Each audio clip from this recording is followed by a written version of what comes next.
We are excited to chat today about how you can leverage event data to strengthen your community strategy. So by way of introduction, I am Ashley Collins. I joined the product this past April, and I focus on analytics and integrations. I'll pass it over to Martin to introduce himself. Hello, everyone. Good afternoon from Denver, Colorado.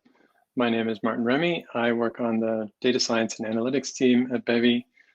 All things analytics and data science and machine learning and things like that. We're going to talk about these things today. We're going to start with the social identity cycle and how community events fit into that. Then we're going to spend the bulk of the time talking about the engagement loop of virtual events. So we'll introduce you to a model for thinking about how virtual events analytics provide you insights that will make you essentially better at your job. And then we'll zoom out again real quick at the end and kind of summarize things. So with that, we'll start with the CMX social identity cycle. So a lot of you will be familiar with this. This is from a blog post on cmxhub.com. If you haven't seen it, I urge you to check it out.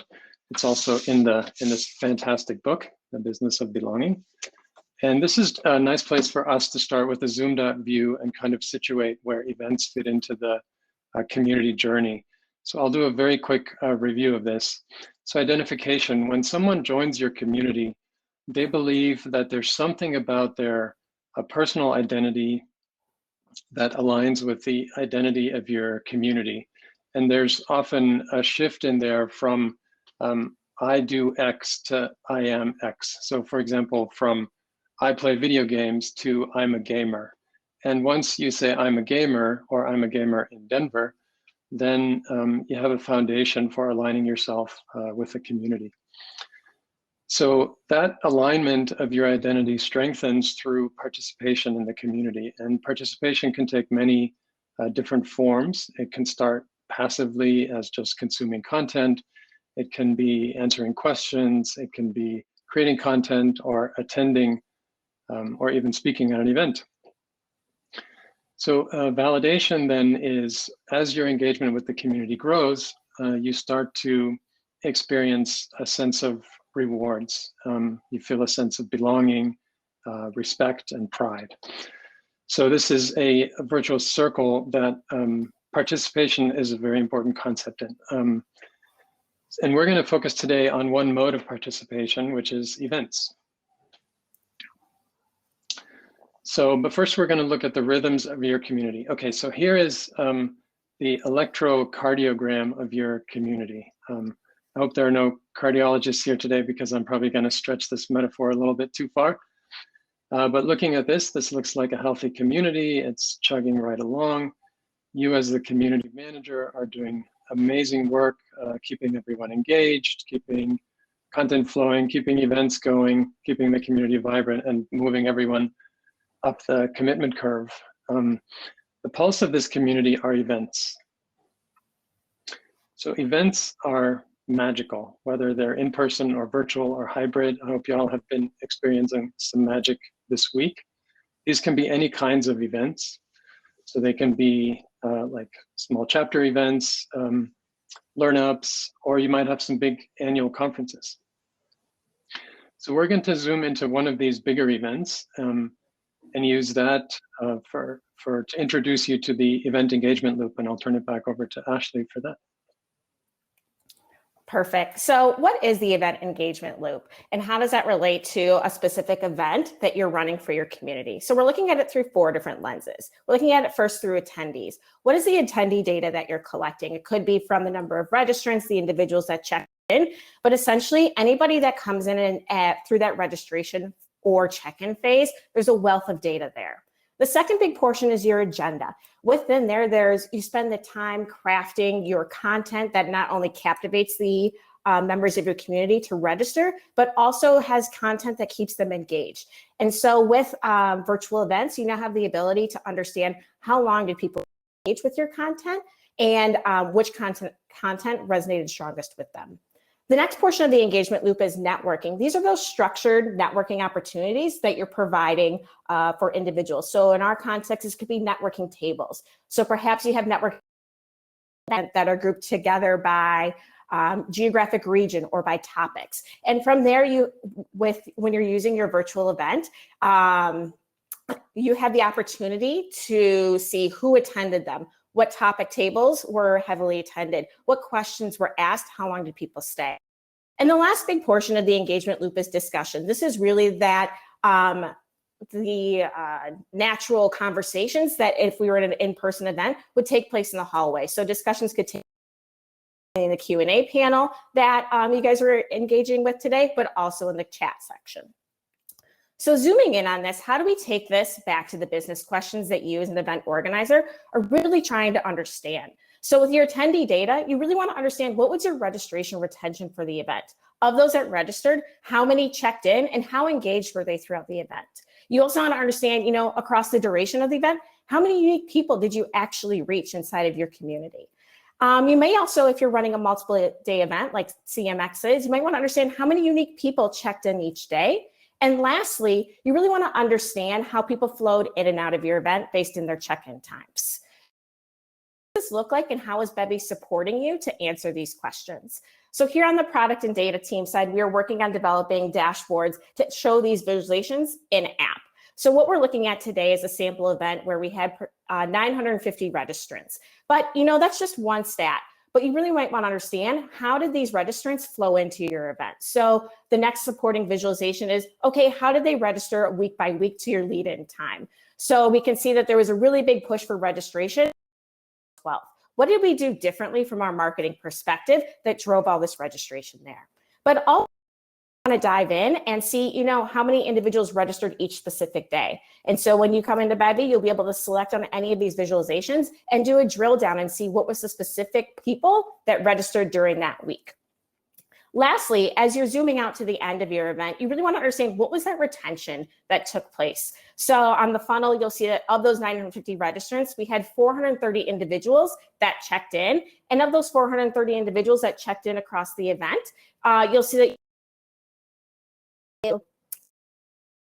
And so what does this exactly mean outside of the context of one specific event? If you are working very closely with your marketing team, you can say, okay, of these 300, this is a cohort of 392 people that were really highly engaged. How do we put them in a different marketing automation or marketing program to keep them super engaged or to maintain this level of engagement? Or perhaps there's that difference between those that didn't check in for the event. How do we reach out to them and engage them into the content post? The next big portion of understanding your event check-in data is, when did attendees flow into your event?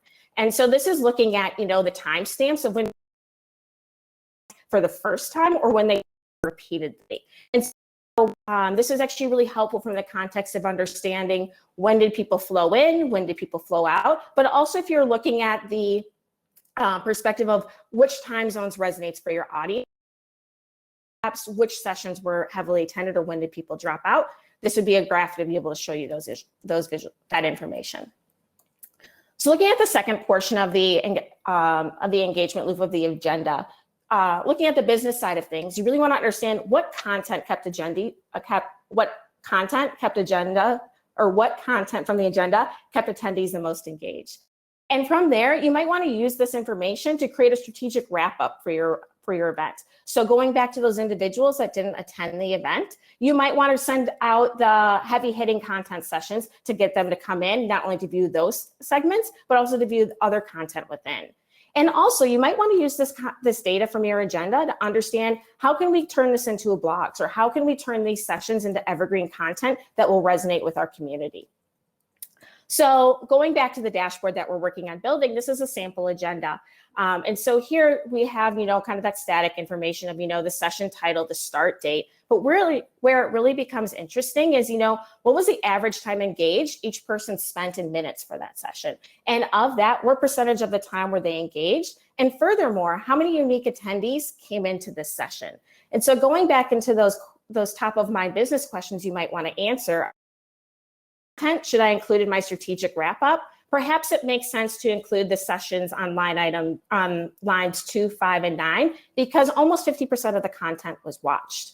But then also you might want to, if you have, perhaps you have a sponsor-led session, this would be a great way to inform your sponsors of, you had 110 sessions you had 110 attendees at your session. But taking this a step further, if you were to go in and we were to click on that 110 value, we would be able to display a CSV file of all those attendees that could then just be shared out with your sponsors. So those are just a couple use cases of how you can take the data from your agenda to make decisions about your community events going forward or your community strategy. Now I'll pass it over to Martin to talk about networking. Thank you. Can't wait to see that data for our session. So moving on to the third part of the engagement loop, networking insights. So networking, I hope some of you all have stopped by the networking tables this week.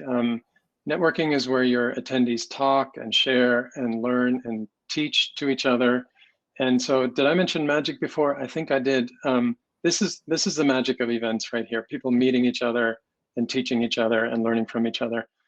Again, whether it's in person, virtual, or hybrid. And oftentimes talking with other people, with other attendees at an event is as memorable as the talks.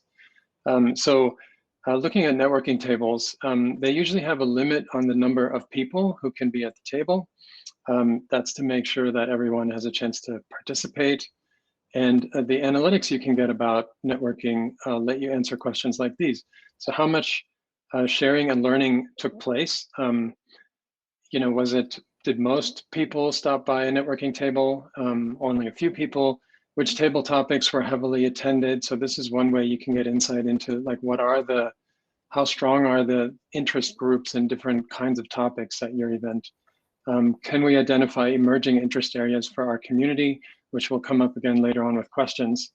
And then, of course, really important, how can we show value to sponsors? So sponsor booths are a different type of thing from networking tables, but also really important to the success and being able to pay for your event.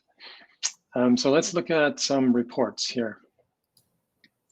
So this is an overview report of networking tables. So this shows that this event had 3 tables, a total of 375 people stopped by the tables and spent an average of about 25 minutes.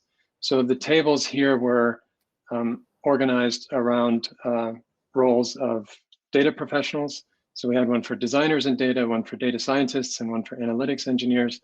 And we can see right away that the designers in data networking table was more than twice as popular as the next most popular one.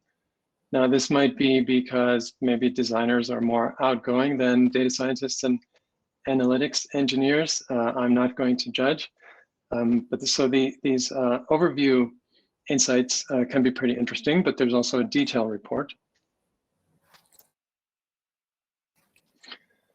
So this shows who stopped by which table and how long they stayed. So here, again, we can see right away that there's one person who stopped by the designers and data table who is maybe extraordinarily passionate about the topic, maybe a great teacher about the topic. And so this might be a prompt to maybe reach out to them and see if they want to maybe guest write a blog post or be a speaker at a future event. So let's look at sponsors. So showing value to sponsors is obviously really important to organizing events. This is the overview report. We can see this event had 3 booths, total of 467 hours spent. So in analytics, you should always be asking compared to what, right? So is 467 hours a lot or a little? Is 15 minutes a lot or a little? So if you have this data for every event, it becomes comparable between events and you can start to get some insights that way. Now, this aggregate data is interesting to you and your champions and stakeholders, but sponsors are interested in more detailed data. So let's look at the next report. So for attendees who opted in to share this data, this shows sponsors who stopped by, indicating interest in their product or service. And this is obviously valuable to sponsors as leads. It's like a really concrete way to demonstrate value to your sponsors. So let's look at the next part of the engagement loop. The fourth and final part of the engagement loop is discussion. So discussion is chat and Q&A. and I'll focus on Q&A in the interest of time. So Q&A and chat is sort of real-time feedback during your sessions, which is a great source of feedback because it helps you see what the questions are at the intersection of what your attendees are, what their day-to-day is like, managing communities, and what the session topic is covering, right? So there's that content being delivered, and then there's question about the content, and that intersection is what is revealed by the Q&A. So let's look at some examples there. So we had, in this example report, we had 2 sessions, and we had 2 questions in the designing for data session. So when should you not use A/B tests to validate your hypothesis? So this is probably a question that is pretty tricky to answer in a minute at the end of the session. So this might be fodder for you know, a series of educational emails or a webinar or a blog post or something like that. Another question was, is it okay to have 2 different y-axes in one chart? To which I believe the only correct answer is no, it is not. But I realize there are different opinions about that. Again, this could be, you know, a topic for a future event, like a debate type event or something, let's say. Then in the session on community analytics, you know, the evergreen, always popular, what is the right North Star metric for communities? Is benchmarking useful? Yes, and it depends. And is there an ideal frequency for holding chapter events? And very interesting topic. You can't always keep people from putting sort of exclamations into the Q&A, but still great sort of immediate feedback after the session. So we've talked through the 4 parts of the event engagement loop, what analytics are available for each of them, what reports are available, and what questions you can answer with them. So I'll just go through these again real quickly. So about attendees, you can learn what were the registration patterns? You know, were my campaigns to publicize the event effective? Like, do I see in the registration chart that Ashley showed, do I see surges corresponding to my campaigns and things like that? Also, how engaged were attendees with the content? In the agenda part of the engagement loop, what resonated with the audience? In networking, how many connections were made? Are there any extraordinarily passionate members of the community that we can maybe recruit to be speakers or to contribute content for our community? And finally, in discussion, what was the immediate feedback to our sessions, you know, in the moment? So how you use the data is, of course, up to you. It lets you hopefully tell the story of your community's success to your champions and stakeholders. So many of you are accountable for growth and ROI at sort of a high level, but it's often still very tricky to connect those dots in the data. So if you're involved in organizing events, it can be really powerful to be able to tell the data story of your success within the events. And this, if you think back to the CMX social identity cycle and events being sort of the pulse of your community in the ECG, you can see how asking and answering these questions with data can help you with your strategy, like post-event, pre-event, and throughout, to keep your community sort of engaged and pulsing along. So that is what we have for you today. I believe we have a little bit of time for some questions, if there are any.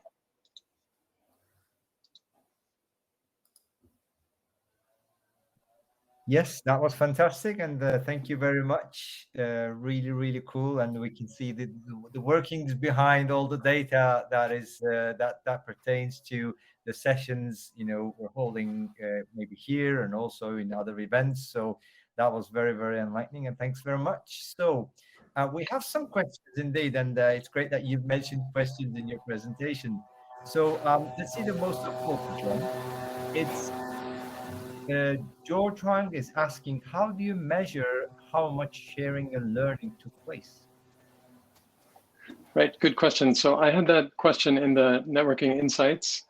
And what I had in mind was, you know, from the other analytics, how many attendees your event had and what sort of the high water mark was of session attendance and things like that. Then putting that together with the networking topics attendance, you can see how many people went outside of sessions to visit the networking tables, and what is that ratio? In analytics, we love ratios. That whole compared to what question. Like if your high water attendance during a session was, say, 500 people, but only 35 people stopped by networking tables, that's maybe not ideal. But if you had 350 people stop by networking tables compared to the 500 high water mark of session attendance, that's probably a good result. Fantastic, and thank you very much for that answer. And we've got another one from Alexandra. How can you bake in engagement with the networking tables at your events? I'm trying to interpret this question. How can you bake in engagement?